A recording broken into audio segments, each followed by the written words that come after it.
নিঃস্ব অবস্থায় কি দোয়া করতে পারেন একজন মানুষ, এই দোয়াটা শিখে নেন, ইনশাআল্লাহ আপনার জীবনের সমস্ত সংকট কেটে যাবে ইনশাআল্লাহ। আমি নিজেও এই দোয়াটা বেশি বেশি করার চেষ্টা করি। দোয়াটা হচ্ছে, মুসা আলাইহিস সালাম একটা গাছের নিচে হেলান দিয়ে বসলেন, বসে দেখলেন দুইজন মেয়ে দাঁড়িয়ে আছে দূরে, পানি নিতে পারছে না, লোকজন পানি নিয়ে যাচ্ছে, ওরা দাঁড়িয়ে আছে বেচারি। মুসা আলাইহিস সালাম গিয়ে বললেন, কি সমস্যা আপনাদের? এটা নিয়ে আপনারা আবার মেয়েদের সাথে কথা বলার চেষ্টা করেন, ঠিক আছে?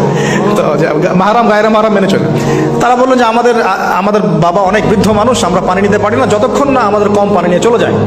মুসা আলাইহিস সালাম তো একটু বললাম না, ফিজিক্যালি খুব স্ট্রং ছিলেন, থাকে না বডি বিল্ডার, সামনে গিয়ে কথা বলে সরো পানি নিতে দাও, তখন মানুষ একটু মূল্যায়ন করে না। তো মুসা আলাইহিস সালাম এভাবে পানি নিয়ে দিলেন এবং বাছুরদেরকে পানি পান করালেন, করিয়ে গাছের নিচে এসে বসে আছেন। বসে বসে তিনি দোয়া করছেন, এই যে দোয়াটা তিনি দোয়া করছেন, রব্বি, একটা নেক কাজ করলেন, নেক কাজ করলেন না, মানুষের উপকার করলেন, নেক কাজ করে এসে গাছের নিচে বসে দোয়া করছেন, আল্লাহ এখানে তো আমার খাবার পানি বাসস্থান কিছুই নাই, আমি কি করব? রব্বি ইন্নি লিমা আনজালতা ইলাইয়া মিন খায়রিন ফাকির, রব্বি ইন্নি লিমা আনজালতা ইলাইয়া মিন খায়রিন ফাকির। আবার বলেন, রব্বি ইন্নি লিমা আনজালতা ইলাইয়া মিন খায়রিন ফকির। অর্থ হচ্ছে, হে আল্লাহ, তুমি তোমার পক্ষ থেকে আমার উপরে যে নিয়ামতগুলো দিবে, আমি এর জন্য ফকির হয়ে বসে আছি। অর্থ বুঝে পড়বেন ভাই, নামাজ রোজা হজ জাকাত যাই করেন আল্লাহর ওয়াস্তে অর্থ বুঝে পড়বেন। অর্থ বুঝে পড়লে আপনার ইবাদতের স্বাদ পাবেন, তৃপ্তি পাবেন, আল্লাহর সাথে কানেকশন হবে, আল্লাহর নূর পাবেন, মাআরিফত পাবেন, সত্য স্বপ্নও দেখবেন তখন ইনশাআল্লাহ। তখন শুয়ে শুয়ে সত্য স্বপ্ন দেখবেন ইনশাআল্লাহ। আল্লাহ পাক তৌফিক দান করবেন।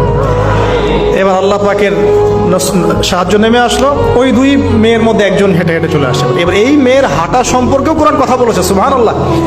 এই মেয়ে কিভাবে হেঁটে এসেছে, এই হাঁটার বর্ণনাও কোরআন দিয়েছে। কোরআন বলেছে এই মেয়ে হেঁটে আসছে লাজুক পায়ে। এখন আপনি এই পুরো ওয়ার্ল্ডের মেয়েদের হাঁটা দেখেন, লজ্জা আছে? তাহলে মেয়েদের সাথে লজ্জা একটা গভীর সম্পর্ক আছে। এই মেয়ের প্রশংসা আল্লাহ পাক কোরআনে করলেন, লাজুক পায়ে, লাজুক ভঙ্গিতে, অবনত নয়নে সে হেঁটে আসলো। এখন আপনি কেলে যান, গোটুকে আপনাদের টুইন টাওয়ারে যান, দেখেন সবার হাঁটার চলা দেখেন। হায়া লজ্জার কোনো বালাই আছে এখানে?